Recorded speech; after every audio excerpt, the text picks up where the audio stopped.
here on Lamed Hey, Amud Aleph, as we get ready for Matan Torah. So, even difficult dafs like this are all part of the beautiful combination that we call the Torah. Okay. Zok the Gemara. Yesterday we were talking about that on Erev Pesach they would, at the end of the day, take a cup of blood, and sprinkle it on the Mizbeach so that there could be Yotzei and Motzi, anybody who may have had their cup spill by the Kohanim on the day of Erev Pesach. The question is, V'halo dama tamsis, third line Lamed Hey Amud Aleph, but isn't there going to be dama tamsis, which Gemara is understanding as drained blood? That means you go ahead and you cut the animal's neck, you take the blood in a Kli Kabbalah. Anything that would fall from the neck directly at that moment, Dam HaNefesh, would invalidate that blood. However, we're assuming that the Kohanim was reason and they would not let any of the blood fall out and they would collect it all in the vessel. We were concerned that maybe, though, after it's collected in the vessel, it may spill on the floor. But we know that that blood is allowed to be taken off the floor as long as it was in the vessel right away. The problem over here is that after they're done with all of the Dam HaNefesh, now the animal is sitting there. Now other blood falls out of the animal's neck. It's not considered Dam HaNefesh anymore. It's not considered the blood that came when you killed it. It's just all the leftover blood, the residue blood, the drained blood. So the problem is now at the end of the day, you're going to have a lot of blood on the floor. As we'll see, they had blood up to their knees almost on the floor on Erev Pesach. And now they're going to take a cup of blood and hope that there's basically a drop that had been combined. It's all part of the same combination, and therefore everybody's little drop is included. The problem is now you have a lot of non-Dam HaNefesh blood combined with some Dam HaNefesh blood. There's a lot more blood that's going to come from the necks afterwards than the few cups, or even if it's a bunch of cups, that will spill of Dam HaNefesh blood. So what do you do with that? V'halo dama tamsis me'urav bo Rabbi Yehuda l'tamei damar dama tamsis da karei dam. He says no, the dama tamsis is still considered to be called dam. So wait a second. Detani dama tamsis be'ashara. Everybody agrees that if you eat the dama tamsis, you're over a lot. Rabbi Yehuda omer, you even chayiv kares for eating the dama tamsis, for eating the non-nefesh blood, the residue blood. V'amar Rabbi Lazar, mod Rabbi Yehuda linin kapar she'eno mechaper, she'nemar ki adam hu nefesh dam, she'nefesh yotze ba'korei dam, she'eno nefesh yotze ba'korei dam. But the Gemara says, no, one second, you can't tell me that Rabbi Yehuda treats the dama tamsis, the dam that comes out afterwards, that he treats the drained blood the same way that he treats the blood that comes out as soon as you shech the animal. Because it's clear to us that he says that if you would actually take a cup of the blood right after you shecht it, and then take another cup of blood an hour later from that blood that's left over, and you applied that second cup of blood, it will not work. You will not get a kapara. So he can't say that they're one and the same. So how could it be that when you go ahead and you pick up the blood, it's not going to be a problem? Why is the little bit of blood that spilled out of the cup, the Dam HaNefesh, that was from the original shechita, why is that not batel? Why is that not nullified in all of the other millions of whatever, or gallons of blood that's coming after the fact, which is not going to be kosher to put on the Mizbeach? Says the Gemara, we have a concept of bittul, a concept of nullification, and it's a concept of dam bidam, or we should say min b'mino or min b'she'eno mino. So he holds, since it's all dam over here, since it's all blood, we're not going to have a concept of dam being mevatel dam, and therefore even the little bit of dam hanefesh will not be nullified by the large amount of drained blood, and therefore when I take a cup of blood from the floor, I can assume that at least little particles of everybody's cup who had spilled, of dam hanefesh spilled, will be in that blood. And even though most of that blood is actually blood that's usher to put on the Mizbeach, at the end of the day, we can assume that the blood that you're putting on, I'm sure that we've shown him discuss, well, how's it possible? At the end of the day, you're still putting blood onto the Mizbeach, that's not Dam HaNefesh, but okay, the Gemara is not talking about that right now. The Gemara is concerned with the fact that the minimal amount of Dam HaNefesh blood is not going to be mevatel in the regular Dam. Amar Rabbi Yehuda. So Rabbi Yehuda says also the divrei lama poke again, and he says, okay, so I say that the Dam is not going to nullify the other Dam, and I'm good to go. But according to you, who's claiming that we can take this whole process, we can take the dam from the floor, because the dam from the floor, the dam hanefesh that we're trying to apply is going to be mevatel, is going to be nullified with the other dam, and therefore you have no solution for the people whose cup spilled except to hope that their cup won't spill. So then he says, but I don't understand though, then logistically you agree to me that we know that there was a canal, as we mentioned yesterday, there was a draining pipe that went to the canal and it took all the blood. So according to you, you agree that they used to plug up that hole on Erev Pesach. Why did they plug up the hole? The reason to plug up the hole is so that after the fact, any blood that's on the floor, you can scoop up and apply to the Mizbeach to be motzi all the people whose cups spilled. But according to you, well, you're not going to be able to do that anyway, So then what was the purpose of plugging up the hole and not letting any of the blood drain throughout the entire day? Says the Gemara, well, Amrulo Shavachu Livnei Aaron Sheyalchu Al Arku Voseyan Bedam. Because it was considered to be praiseworthy that they would walk up to their knees in blood. So literally what it's telling you is that on Erev, according to this, on Erev Pesach, the Kohanim would walk with the dam of the animals, because there were so many animals, they would walk in the Beis HaMikdash with the dam up to their knees. Again, for us it sounds gross. We think that slaughtering animals sounds gross. PETA definitely wouldn't approve of this. But at the end of the day, Lamaisa, when you walk, it's saying that they wanted to make sure that they had the blood up to their knees, but not that they could use that blood. Why is it not a chatzitza? Why is it not going to be? We know that when you go into the mikveh, you can't have something that separates you. You can't have something that separates you. When a woman goes into mikveh, she needs to make sure that her whole body is clean. She can't be wearing clothing. She can't have even something on her body, because it's considered to be a separation. So if the feet of the Kohanim need to be on the floor of the Beis HaMikdash, why, if there's blood all over the place, is that not considered to be a separation between their feet and the floor of the Mikdash? Says the Gemara, Lach hu v'lo habi chatzitza. D'nan hadam v'adio v'advash v'achalav, yiveshin chotzitzin, lach and ein chotzin. When we talk about something being chatzitza, we're talking about something dry. If you have dried blood on your face or dried blood on your hand, a woman has dried blood, she needs to wash it off before she goes into the mikveh. But if she has actually, I'm not saying we pass on this halach lamaisa, but it seems what the Gemara is saying is that if she has wet blood, she's actually bleeding, not so healthy for all the other people going in the mikveh, but if she has wet blood, she has wet pen, or you have wet blood here, which they're stepping on, that's not considered to be a chatzitza, that's not considered to be a separation, and therefore it would not be a problem. But their mother said, you're getting your clothing dirty. It's not just a matter of their mothers telling them that they're getting their clothing dirty. We were very makbid that the clothing stays clean. That's so much so that if a Kohen does the service in the temple and his clothing is not clean, then the service is puzzle. It doesn't work. So how can you go ahead and tell me that there was blood everywhere? Says the Gemara, if you tell me that what did they do? They literally walked around that whole day, pulling the bottom up, pulling their pants up, so that there was no pants getting dirty. The problem with that is that we have another pasuk that says, "V'hatanya mido kimidaso shelo yafsa v'shelo yoter." You need to wear the clothing of the Kohen, and you need to wear it exactly in the right amount of midah, the right measurements. You can't go ahead and start pulling them up. Says the Gemara, no, they used to pull up their pants when they were doing the walking of the Evarim, the walking of the parts that can be burned on the Mizbeach. That's not considered to be part of a physical, that's not considered to be part of an actual avoda, of doing a service in the temple, and that's when they would roll up their pants. What would happen the rest of the time? Velo, says the Gemara, first of all, is that not part of the avoda? What are you talking about? Bringing the stuff is not one of the four that we're talking about. Well, we talked about holacha of the blood. We're talking about the avodas of the blood, but bringing the leftover, bringing the bones to burn on the mizbeach is part of the avodah. It is considered part of the avodah. So how can you say that you can roll your pants up during that time? Says the Gemara, no, you know when they would roll up their pants, they could roll up their pants anytime they weren't doing an avodah. What's an example of not doing an avodah? When they were bringing the wood to the altar in order to have the wood there. That wasn't considered to be part of the avodah, because I would just make sure you have enough wood so you can light the fire on the mizbeach.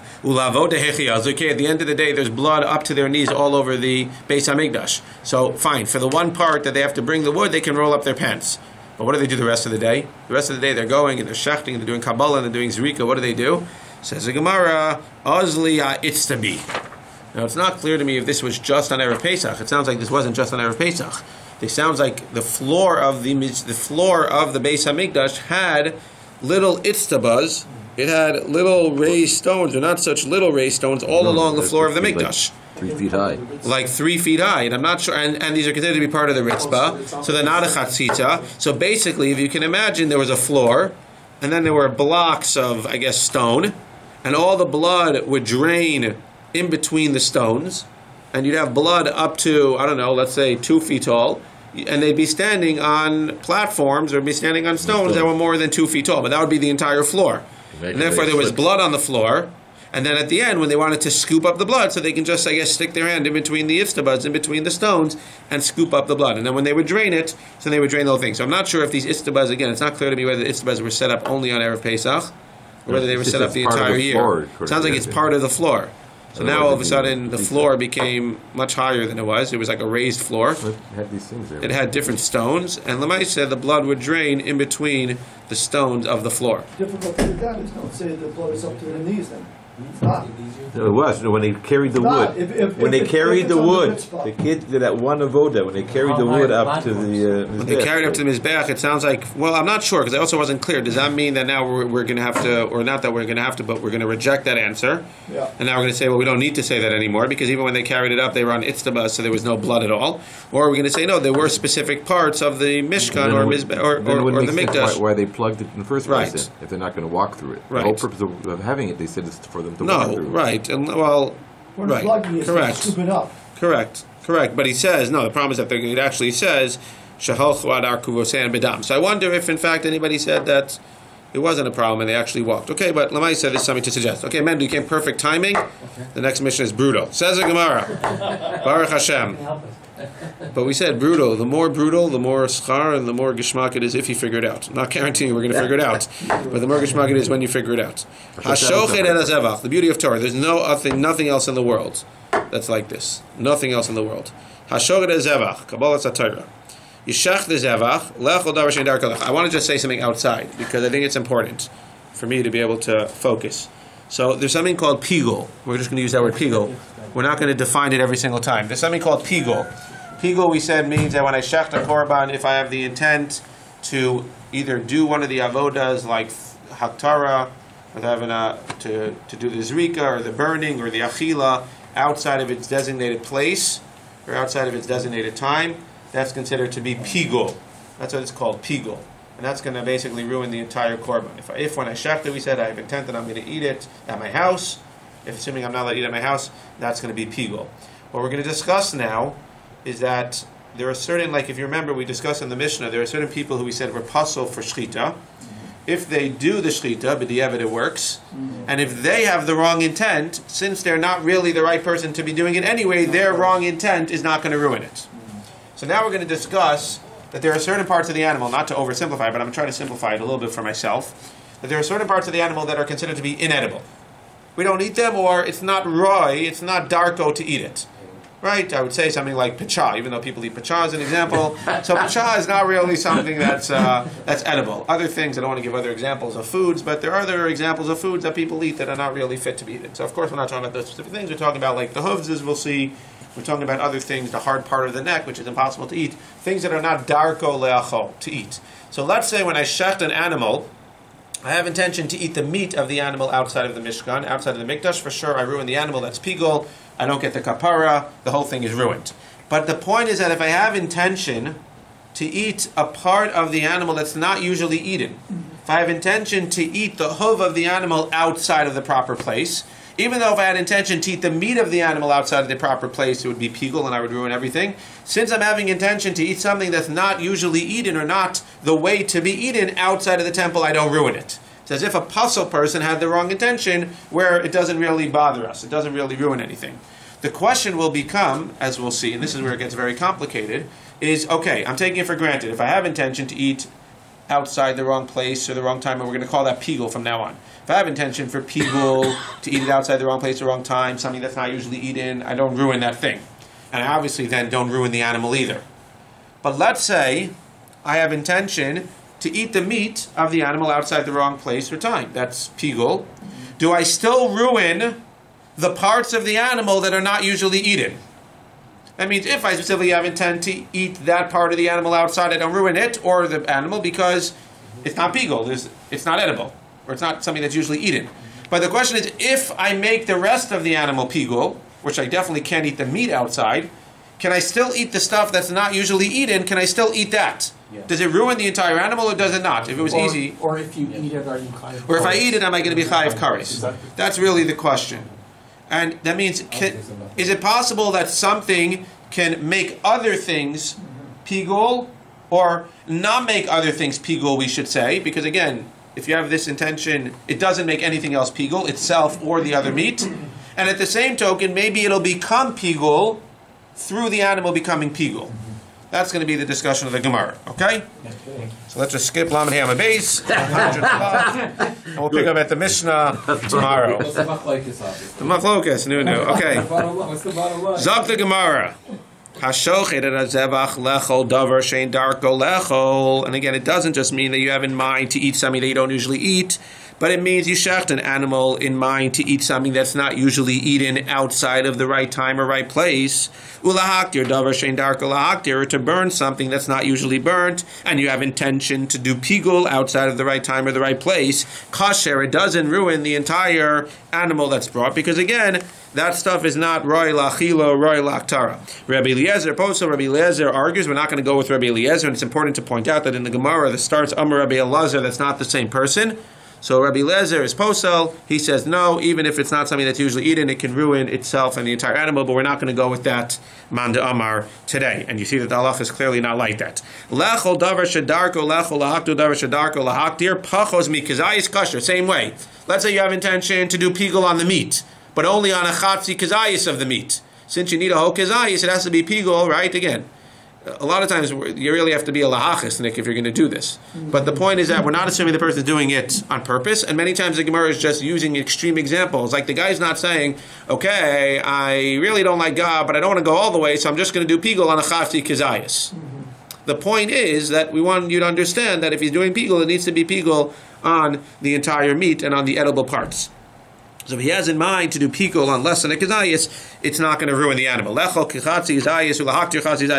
he has intention to eat chatzi kazayis outside the right time and place, and to burn chatzi kazayis outside the right time and place. Do they combine to make a kazayis? No, it's not a kazayis of pigul. Shein achila v'aktara mitztarfen. It's kosher because you don't say half of a kazayis and pigul, half a kazayis of pigul for achila and aktara mix, and you have a kazayis of pigul. Hashoches es hazevach lecho kazayis min haor. Similarly, these are examples of davar she'in darko lechol, to keep it simple. If I shech the zevach and I say I'm going to eat the following items outside of the right time and the right place, and it's a kazayis, but it's the or, the skin. Nobody eats the skin. Well, you eat the skin, but it's not something that you're supposed to eat. Umin harotev, the sauce. Umin hakipa, Rashi says, is the stuff that's left over on the bottom after you cook the pot, the spices and the leftover juices. Umin ha'alal is like the hard part of the neck, which is not something that you should be eating. Umin hatzamos, the bones, even though again some people suck the bone marrow. Umin hagidin, the sinews. Umin hakranim, from the horns. Umin hatlafim, the hooves. Chutz lizmanu v'chutz l'mekom kosher, again because these are all things that ein darko lechol. Ve'ein chayav alei mishum pigo v'nos avatame. That's what I was telling you before. You see clearly, and if the rest of the animal becomes pigul, if in fact you have in mind to eat the meat of the animal outside, a kazayis of meat outside, you ruin the entire animal, but these things, again, will not be chayiv. It sounds like lechatchila, you shouldn't do it. But if you do it, you're not going to be chayiv because of pigul. If in fact you go and you eat these, whenever you eat them, even though you're not supposed to eat them because the rest of the animal is ruined, if you eat these specific things, it's not like eating the rest of the animal where you would get kares, let's say, for pigul. These things do not, just like they don't cause other things to become pigul, they don't become pigul with other things. You shouldn't eat them, but they don't go into the category of pigul. Vinosar, it doesn't go into the category of nosar, or vitame, it doesn't go into the category of tame. That means that if you're not supposed to leave korbanos overnight, if you leave them overnight, it's usher to eat them. If you leave them overnight, it's also to eat them. You shouldn't eat these parts, but if you happen to eat one of these parts that's not usually eaten, you will not be chayav for eating nosar. If you eat one of these parts when they're tameh, you're not going to be chayav for eating tumah, only for eating parts. But for our purposes, again, you're not going to be chayav for them because of pigul. That means that having the wrong intention with the rest of the animal ruins the rest of the animal, but doesn't necessarily make you chayav for these things. So it works both ways. These things don't make other things pigul, the rest of the meat pigul, the edible parts pigul, and they also don't become pigul when the rest of the animal becomes pigul. We'll see that we're going to argue on this in a second. Similarly, if you shecht an animal and you have intention to eat the fetus or the afterbirth outside of the right time in the right place, that's also not pigel. It's not going to ruin the animal. It's not going to be ruin itself, because at the end of the day, that's not considered, interestingly, that's not considered to be stuff that's edible. It's not considered to be part of the animal. Rashi doesn't say it's not considered to be edible. It sounds like he's saying it's not considered to be part of the animal, which is interesting that we show and point out, because we know that we usually say ubar yarach imo, that it is considered part of the animal. Rashi clearly says that it's not considered to be part of the animal. Therefore, it won't be pigel. Hamolek es ator and lechol beitzen bechutz lo pigel. Similarly, when you shecht a bird, when you shecht it with your fingernail, So if you have intention to eat the beitzim, the eggs, outside, it's not like having intention to eat the actual bird outside, and it doesn't make it pigul because, again, this is considered to be not part of the animal. Similarly, chalav mukdashin ubeitzei torah nechayim alem mishum pigul v'no sarvatame. Similarly, if you have in mind to do pigul on an animal and you make the animal pigul, that doesn't make its milk pigul and it doesn't make its eggs pigul either. Amar Rabbi Elazar. So right now in the Mishnah, seems pretty straightforward. Why does the rabbi say it's such a difficult daf? Because I'm explaining it well, I hope. But why is it such a difficult daf? Because that's one opinion, that you can't make things pigul and you can't become pigul from the meat. Says in Amar Rabbi Elazar, pigel bezevach nispagel hashalil. B'shalil lo nispagel hazevach. Pigel ba'alal nispagel morah, b'morah lo nispagel halal. Pigel be'mar nispagel parim, b'parim lo nispagel emarim. So Rabbi Elazar comes along and says the following.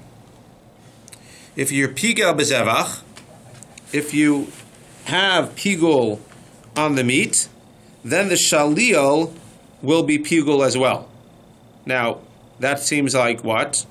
That means you had intention to eat the meat, regular meat, outside of the place, so the shalil is going to be pigul. So either we're going to say that Rabbi Elazar is arguing on our Mishnah, or we could just say that no, that the shalil is considered to be edible, and since it's edible, it's considered to be like any other part of the thing. And since the entire animal is pigul, yes, the inedible parts are not pigul, but the edible parts will in fact become pigul. Does that mean by eating the shlil, then he's chayiv koris? If it's pigul, yes. Yeah, correct. Nispagel hashalil, and you'd be chayiv koris. Ha'ochel me hashalil, Rashi says, is chayiv. So again, if we assume that the shalil is not edible, then it's arguing on our Mishnah. If we assume that the shalil is edible, then I understand why the shalil becomes pigul as well. B'shalil lo nispagel hazevach. But if I shacht it to eat from the shalil, then the zevach does not get ruined. Why? Because it's not something that's darko lecholhu. Not something that you usually eat. So it's interesting again. So it sounds like, the way Rashi is explaining, that if I make the zevach into pigul, then the shalil becomes pigul as well. Now, does that argue on what our Gemara says? Gemara said, "Ve'en chayav laleh mishum pigul v'nosar v'tameh." So it seems to be a little bit different than what our Gemara, right? The Mishnah said, "Im hayazevach pagul shechisha b'sar alimur and chutz v'tanav v'nispagel ha'ochel me'elu is pater." And over here, we're saying that if you have pigul in the actual zevach, then the shalil will become pigul and you'll be chayav. But if you have intention for the shalil, then lo nispagel hazevach. I want to read that Rashi, lo nispagel hazevach. Kesabra Rabbi Elazar, shalil gufei de zivcha havya de ubar yerach imahu. So he doesn't argue on our Mishnah. He's saying that no, that it's interesting. The shalil we're treating like in two different ways. On one end, it's part of, it's right, it's part of the animal. So when I shech the animal and I do pigul on the animal, then the shalil becomes pigul as well. That means even though it's not edible, we don't have to argue on our Mishnah. We said the part of our Mishnah, things that are not edible are not going to be included in that. But over here, since this is seemingly part of the animal, even if you want to say it's not edible, it will be included in pigul once you shech the zevach. Umiyu ein machshavaso mafleges hazevach de davar she'ein darko lecholhu deruba de inshe lo achlilei. So it's interesting. It sounds like he doesn't argue on our Mishnah. It sounds like he's saying that in general, when you shech the zevach, when you shech something, so you don't ruin things that are not edible, not usually eaten. But over here, it sounds like the shalil is an exception, that the fetus is an exception, because since an ubar is considered to be yerech ima, we consider the fetus to be part of the mother. If I'm ruining the mother, then I ruin the fetus as well. But if I ruin the fetus, I don't actually ruin the fetus. If I have in mind to do pigul on the fetus, that doesn't do anything wrong, because again, even though it's considered to be part of the mother, for certain circumstances or certain parts, it's not considered to be part of the mother in this essence, and therefore if I have intention to do pigul on the shalil, which is not edible, the fetus we would say at this point, therefore lamaisa, it will not ruin it. So you don't have to say that it necessarily argues on our Mishnah. Pigul ba'alal. If I have intention to do pigul on the alal. Now Rashi says, this is clearly something that's edible, because it's the alal. We said that the alal of a behemoth is not edible. The alal, we said, was like a hard part of the neck. That's not edible. But on a bird, which is much, I guess we would say, softer, then the alal, the tendon or whatever, is edible. Why you'd want to eat it? It's tender. Why you'd want to eat it, I'm not exactly sure. But pigel ba'alal, So if you have pigel for this part of the bird that's edible, nispagla mora, then you go ahead and you ruin the mora, which is not chazay la'achila. Why? De pirsha be'almahu. Hilkal mashami dida lo mifalga. Mihechad nispagla fa'idei davracha kevendika inshadachli chayav alav kares. Again, pigel ba'alal shel of, which is right la'achila. Nispagla mora lo chazi la'achila. The mora, which is the crop, which is a sac in the stomach, is not considered. I thought the crop was here, but the crop seems to be a sac. And there's a machlok is what the crop is, but it seems like the crop is a sac right near the stomach. So if you go ahead and you have pigul on the alal, which is edible, it's like having pigul seemingly on the meat. So what did we say? It's going to ruin, pigul on the meat is not going to ruin everything else. What do we say in the Mishnah? So why is it nispalga mora lo chazi lachia de pirsha ba'amahu hilkach machshava dida lo mefag lo mi reichad nispag lo fa'idei davracha kemen ika inshi de'achle chayav alav kares. So he's saying in general again, things that are not edible will not be ruined by having pigul on the animal. But here, since some people eat the crop, it will be considered to be ruined by the alal. I'm just trying to work out everything that is not going to be ruined, that it's not going to contradict the Mishnah. But people normally don't eat the alal, is that true? People normally don't eat the alal. Is that right? People don't eat the alal of a behema. They eat the alal of a bird. So if you're pigel ba'alal, it sounds like it's like the equivalent of being pigel by the basar of the oaf. And then the question becomes, well, the things that are inedible will not become pigul, like the Mishnah says, but the morah, it's teaching us, will become pigul because it is something that some people eat. The morah, but since in general the morah is something that most people don't eat, so again we're like going like back and forth, like splitting decisions. The morah, which is not really, fit to be eaten, lo nispagel alal. So if you go ahead and you have pigul on the morah, which some people eat and some people don't eat, it's not considered to be the equivalent of basar, and therefore it won't ruin all of the other things. It won't ruin the inedible parts. Says the Gemara. Same as the fetus. Same as the fetus. Pigel be'emorin nispalgu parim. If you do pigel on the emorin, again, you shecht an animal that's going to be burnt, and you have in mind that when you're burning it, you're going to burn it outside of the right time in the right place. So what do? So you obviously nispalgu parim. You ruin all the meat. You did pigul, so you ruin all the meat. Parim, but if you have in mind nispalgu parim, you're ruining the meat. So now we're talking about the emurim. But 1 second. Again, I want to just fit into the Mishnah. I didn't do this last time. I want to finish the Mishnah. Pigul emorin, so that's considered to be full pigul. And now I'm going to go ahead and I'm going to ruin anything that's edible or anything that's going to be burnt. Right? So then parim, nispalgu parim, because again, if you know the equivalent of anything edible, anything fit to be burnt. So again, the parim is also fit to be burnt. We're dealing with a par that we're going to burn here. So if I do pigul on the emorin part of the par, which is burnt, then the par over here, the meat is also burnt on this par. So everything becomes pigul. Right? But if I have in mind the parim, if I have in mind to do pigul on the par, lo nispalglu emorim, then they're not going to be the emorim because Rashi chishe beparim sheshachar almanat lechol mi besaran chutz mano. So what are we talking about? What kind of par are we talking about here? Piga beimorin. 1 second. Shachar parim anisraf almanat lahaktir emorein chutz manam. So it's a par that's going to be totally burnt. So if I go ahead and I have pigul on the emorin part, then nispalgu parim, then the whole animal, because again, that whole animal is supposed to be burnt, correct? Since the whole animal is supposed to be burnt, then we're going to ruin it. Or even if the animal wasn't supposed to be burnt, if it was supposed to be eaten, it'll also be ruined because, again, it's edible and haktara. Beparim, if I have in mind, what kind of par are we talking about here? Beparim, if I have in mind to do pigul on a par that's what? Right, but now, beparim, if I have intention to do pigul on a par that's what? That's going to be eaten or that's going to be burnt? Beparim, it sounds like we're still... That's Rashi. Sheshachar almanat lechol mi besaran chutz mano, a regular par, lo nispalglu emorin. Then you're not going to make the inedible parts of the thing aser. So again, we have the same exact thing over here. You can look at the notes; not going to help you. You have the same thing over here. That if you have anything that's edible or something that's going to be burnt, trying to keep it equal. Anything that's going to be burnt ruins everything else that's supposed to be burnt. Anything that's edible will ruin everything else that's supposed to be edible. Anything that's edible right now will not ruin the inedible parts. And anything that's inedible will not ruin itself or the edible parts. If I have pigul on an inedible part, it won't ruin itself and it won't ruin the edible parts as well. So we're still in the same place. Lema misayelei. So let's have a proof that things can be mispagel af al pi she'ein mifagel. So what are you telling me here? You're telling me that there are certain things which can cause problems. It can cause other things to become pigul, or that can become pigul, even though they themselves cannot cause other things to become pigul.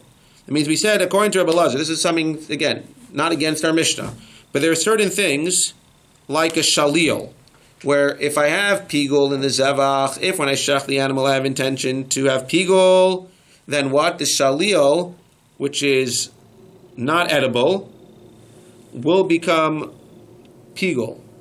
Why? Because, again, piga bezevach, nispal v'shlir ha'ochel mishalil chayav, v'shalil lo nispag ala zevach. Because, again, we're saying that it's part of the animal. Again, these are the exceptions. In general, like our Mishnah says, if I shach something that's edible and pigul, I don't ruin the inedible parts. Right? That was the line that says, ein chayav naleh mishum pigul v'noser v'tameh.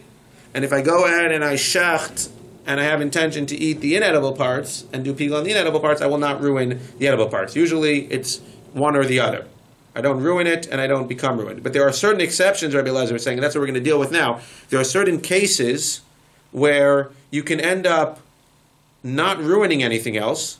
As we said, if I go ahead and I have pigul intentions for the shalio, which is still something that's not usually eaten, I will not ruin the meat because it's not usually eaten. But if I have pigul intentions for the meat, since the shalil is considered to be ubar erech imo, it will be ruined.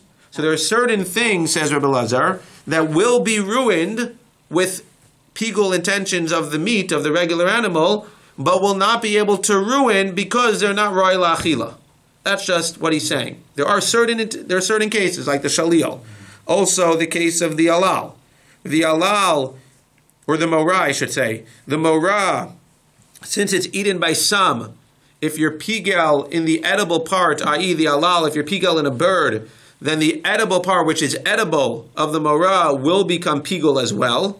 But since most people don't eat the morah, if you're pigel in the morah, in the crop, it will not ruin the pigel, it will not ruin it itself, and it won't ruin other things. So it's fascinating. So if you're pigel in the morah itself, it doesn't ruin it or other things. But if I'm pigel in the meat of the bird or the alal of the bird, then it goes ahead and it ruins the morah, which some people eat. So again, you see, according to Rabbi Zev, that there are certain cases where something cannot make other things pigel, i.e. there are certain cases where something can not be mifagel. Mifagel means the action to make other things pigul, and at the same token, they can be passively misfagel, hispael. They can passively become mispagel. They can become pigul. Again, these are very unique situations. Usually, the general rule is not like that. The general rule is that if you can become something if you can make pigul, then you can become pigul. Or if you can't become pigul, then you can't make pigul, and vice versa. But over here, there are certain exceptions. So let's just spend the rest of the day, a few more minutes, talking about this opinion. With the fetus, it's because it's sort of part of the animal, but not. And with the other, it's because some people eat it. Right, but those are exceptions to the rule. That's my point here. And if we just stop the daf here, that would be fine. I just want to, these are the general points. Those are exceptions to the rule. Everything we're going to do are going to be like different proofs, and we're going to run through it a little bit quickly. Can chazit, but we're running out of time. But I wanted to just get this down because this is the key meat. Now everything's just going to be proofs against him or again. Well, it might be the meat, it might be the amor, and I'm not sure. Says the Gemara, I definitely have intention to eat it outside of the time and the place.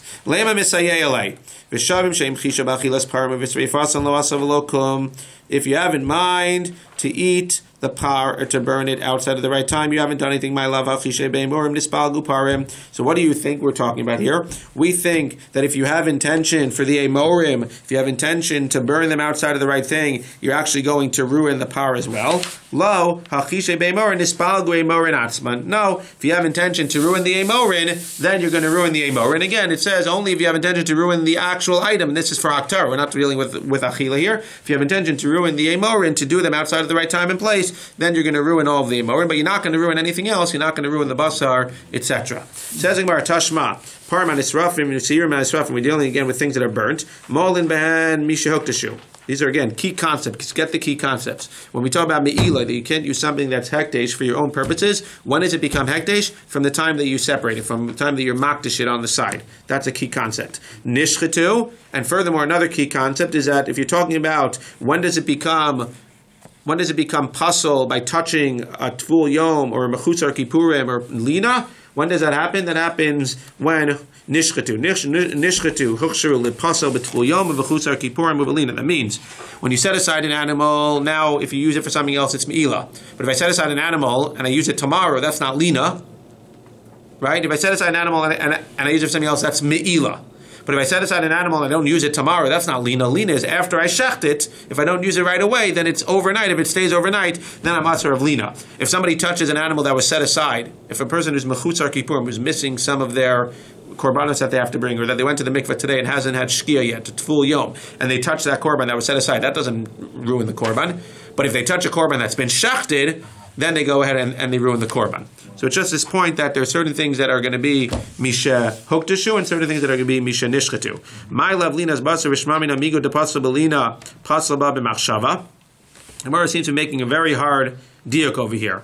He says we're talking about leaving basar over, and just like when you leave basar over, it's talking about leaving it for another time. We're also going to learn that just like if you leave basar overnight, it ruins it. If you leave basar for another time, i.e. you have intention to eat it later on when you're not supposed to eat it, when you shata, you have intention to eat it in the wrong place or the wrong time, it's going to ruin it as well. And therefore what? Lo linas emorim. And therefore the Gemara wants to suggest that it's going to ruin the emorim as well. It says no, lo linas emorim. Again, like we said above, that it has to be the intention for the wrong item only ruins that item and not other items. Another key concept is that in general the meat of an animal is subject to me'ilah all the way until the time it's completely burned. That means if you take an object and you set it aside, it's now subject to me'ilah if you use it for your own purposes. Even when it's burning on the mizbeach, if I would take that animal and use it for whatever, that's still going to be me'ilah. It's only no longer me'ilah when it turns into ashes, when it's totally burnt. Miklal de reisha linas basar, that implies that the reisha is minas basar. Mei de ari hagdagisa v'hadagisa reisha emurim v'seifa basar. Fine. Mosiv rabba ve'elu she'en mefaglin ve'en mepalgin. There is another group of things that don't become pigul, can make other things pigul, and don't become pigul themselves, i.e. other things that are seemingly inedible. Samer shebarash kvasim. I'm trying to make everything glot. That's no pun intended. I'm trying to make everything glot and make everything work straight. So we're trying to keep this concept, this general concept, and simplify it a little bit, that things are inedible. So the following things, if they're inedible, that means that they're never going to become pigul, even if you make the meat pigul, like we've been saying the whole time. And if you have the wrong intention for them, to eat them or to use them outside the wrong time and place, it's not going to ruin themselves or anything else either. Says the Gemara, Tsemer shebarashe kvasim, the wool on the heads of a keves, v'shasara shebezakin tayashim, the beards of the goats, v'ha'or v'harotev, the skin and the juices, v'hakipa, the leftover stuff in the pot, v'ha'alal, like we mentioned, v'hamorah, the crop, v'hatzamos, and the bones, v'hagidin, the sinews, v'hakranim, and the horns, v'hatlafim, and the hooves, v'hashalil, v'hashilya, and the fetus, and the afterbirth, v'chalav hamugdashin, and the milk, u'beitzei torin, and the Beitzei Torin. Now again, this is interesting because those last few things are not a din in not being inedible. They're considered to be not part of the animal. Kula no mefalgin lo mispalgin. Vein chayavan aleh mishum pigul no sar v'tamei. And the Gemara is going to ask in a second. That's exactly repeating itself. When you say lo mefalgin, that means it can't make other things pigul. V'lo mispalgin, they can't become pigul themselves. That's the same thing as saying vein chayavan aleh mishum pigul no servitame. V'malaban b'chutz pater. And finally, since they're not considered to be edible and or not considered to be part of the animal, only things that you're allowed to bring on the mizbeach inside are you chayav for bringing on the mizbeach outside. things that are not fit, another concept, things that are not fit to be brought on the Mizbeach inside, even though you're not supposed to bring them on the Mizbeach outside, if you do, you're patur because they weren't fit. Only things that are fit to be brought on the Mizbeach inside are you going to be chayav for bringing on the Mizbeach outside. Says Gemara, my love, lo mefaglin zevach, lo mispalgin machmat zevach, does it not mean that they're not going to be mefaglin machmat zevach, lo mefaglin es zevach, lo mispalgin machmat atzman. Yachia diktani seva kula lo mefaglin lo mispalgin hasulamali. Ulitamelcha ein chayim lo mishum pigol hasulamali el aidi debai lemisna no servetame tana pigol hachanami aidi debai lemisna hamalamen bechod tananami vekula lo mefalgin v'lo mispalgin. It's just saying that the words in the Gemara are not extra in the Raisa, and it's just using it again to make things sound a little bit better. Rava mar afan anami tanina. I'll bring you a proof. Hashochet es hamugdashin lechol shlil or shilya bachutz lo pigel. If I shach with the intention to eat the shalil or the shilya outside, it's not pigel, because again, we consider that to be not actually part of the animal. In certain senses, it is part of the animal. In certain senses, it's not part of the animal. No it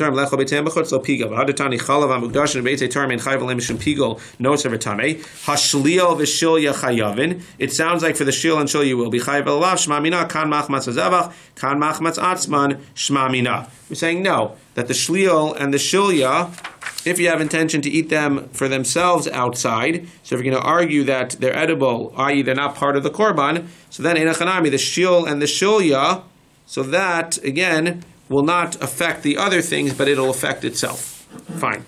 Says the Gemara, it's not hasam. One last thing. Ubali mumin, a balmun. Rav Akiva is machshir, b'bali mumin. Let's say you have a balmun. A balmun is not allowed to be brought on the Mizbeach. Let's say something has a mum. Again, a mum is something. A bal mum is something that has a blemish. You can't bring an animal that has 3 eyes, an animal that has a cut, that's missing a finger, whatever. You can't bring that as mizbeach. It has to be perfect as much as possible. So the Gemara says, what happens if you bring a bal mum on the mizbeach? So the Tanakh says it's worthless. If you bring it on the mizbeach, you have to take it off. Says Rabbi Akiva, you might not be Yotze, whatever you needed to accomplish, but machshir b'bali mumin. You can leave it on the mizbeach once you brought it on the mizbeach. What's the nafkamina? So we're going to talk about, like we said, if something can be left on the mizbeach, then one can suggest that if you're able to leave it on the mizbeach, that makes it enough in the category of being brought on the mizbeach that if you brought it outside, you're going to be chayiv. Says the Gemara, first of all, they want to clarify. First of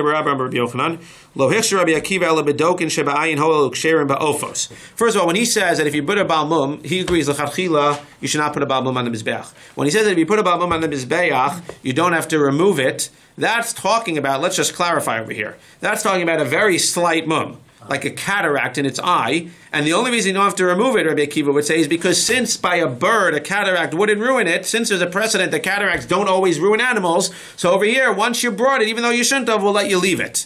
But Rabbi Akiva would agree that if it has any other type of anything more than that very, very minor mum, he would agree with the Tanakama that once you bring it, you still have to remove it. Says the Gemara of Hushakadam Ekdisha es Muma. And secondly, when he says that you're allowed to bring a mum, that if you bring it, even though you weren't supposed to, if you bring it with a cataract, that's only if the cataract came before, that's only if you were makdish it before the cataract came. You couldn't see an animal with a cataract, that's a bal mum, and you know you're not supposed to bring a bal mum, be makdish it when you're not supposed to, bring it on the mizbeach when you're not supposed to, and then say, okay, you can leave it there, no problem. But if you happen to have set it aside already, and then it got the cataract, and you brought it up to the Mizbeach because God, Hashem, please have mercy on me, then we'll let you leave it on the Mizbeach. So it's basically taking Rabbi Akiva and making it a very unique and very narrow situation. Umod Rabbi Akiva ba'olas nekeva. De command de kadamuma like de shadami. Wow. And he agrees that by an olas nekeva. Now we know that there's different types of korbanos. Chata, shlamim, ola. Ola is totally burnt. An ola is not allowed to be a woman, a nekeva. Only men get totally burnt. So an ola is not allowed to be a nekeva. So an ola is not allowed to be a nekeva. So what happens if you what? Let's say you take an ola that's a nekeva.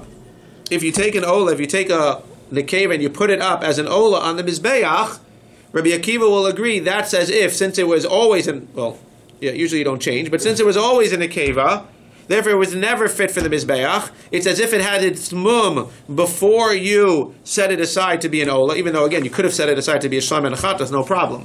Those are kosher to be chatas and shlamim. But since you set it aside as an ola, once you set it aside as an ola, it's as if you set aside an animal with a mum as an ola, which Rabbi Akiva would say, if you set it aside as an ola, you're not allowed to, and once you put it on, you need to take it off. Says the Gemara, Maser Rabbi Zera, Hamal mehen bachutz pater. What does that imply? That if you take this animal, the shilya, and you put it outside, you're going to be pater since it wasn't fit to be put inside. Ha me'iman chayav. That implies that if you put the mother outside, you're going to be chayav.